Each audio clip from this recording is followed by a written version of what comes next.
আকিদা তো অনেক ঠিক হয়েছে মাশাআল্লাহ।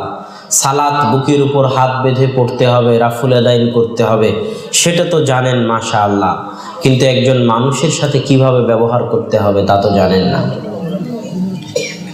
মুসলিম ভাইয়ের সাথে কিভাবে ব্যবহার হবে তা কি জানেন?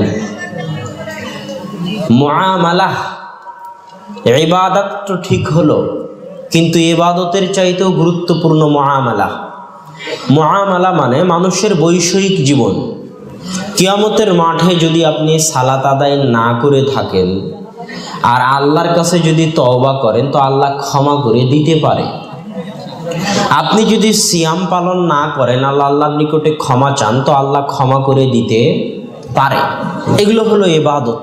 আর মুআমালা, এই যে মা বোন বসে আছে, তিনি যে আর এক মা বোনের গীবত করতেছে, চায়ের স্টলে বসে আপনি যে আর একজনের উপর অপবাদ দিচ্ছেন, আপনার পরিবার যে আদর্শ পরিবার নয়, ছেলে মেয়ে সবাইকে নিয়ে বেহায়াপনা, বেলেল্লাপনা, অনইসলামিক অপসংস্কৃতি, কুসংস্কৃতি, কৃষ্টি কালচারের মধ্যে জীবন যাপন করতেছেন, অন্য মানুষের সাথে অন্যায় ব্যবহার করতেছেন, অন্য মানুষকে কটাক্ষ করে কথা বলতেছেন রাত দিন, এই গুনাহের কি কোনো ক্ষমা আছে? এটাকে মানুষ অনেক হালকা মনে করে, অথচ এটাই সবচেয়ে কঠিন। কিয়ামতের মাঠে যেমন বাংলাদেশের মুদ্রার নাম হচ্ছে টাকা, সৌদি আরবের মুদ্রার নাম কি? রিয়াল। ভারতের মুদ্রার নাম? কিয়ামতের মাঠে একটা মুদ্রা চলবে, তার নাম কি?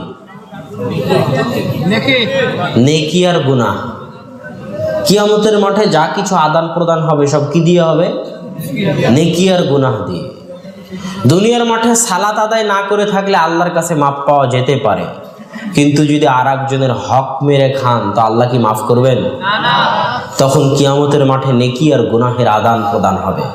যার যতটুকু হক মেরে খেয়েছেন তাকে হয় ততটুকু নেকি দিয়ে দিতে হবে, অথবা যদি আপনার কোনো নেকি না থাকে দেওয়ার মতো তাহলে তার গুনাহ নিয়ে নিতে হবে। তবুও মাফ পাওয়ার কোনো উপায় নাই যতক্ষণ না দুনিয়াতে সে আপনাকে মাফ করে দেয়। তাহলে এটা কত ভয়াবহ, অথচ আমাদের সমাজ এই জিনিসে সবচেয়ে পিছিয়ে।